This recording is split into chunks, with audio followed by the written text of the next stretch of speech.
Changes are coming to the town of Warsaw government after the town attorney announced last week that he will be resigning. Max Alfonso is in Warsaw with the details. Max. Courtney, Kennedy Thompson in that letter cited political dysfunction within the Warsaw government, saying information is being withheld from town employees.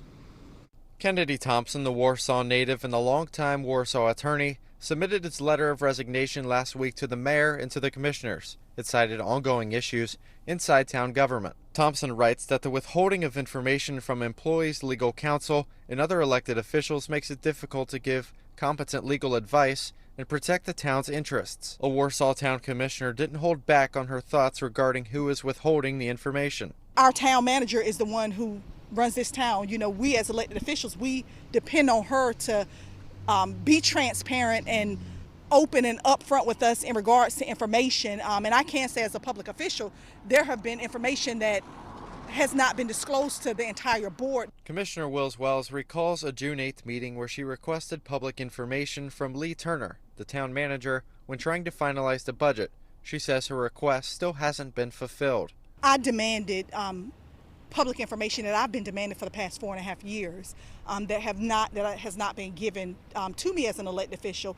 Marzella Morrissey says she's been going to the Warsaw Commissioner meeting since 2000 and had strong words for the commissioners regarding the accusations Thompson made in his letter.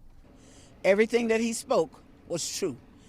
Our commissioners are not educated enough about the town government. They don't know the town ordinances.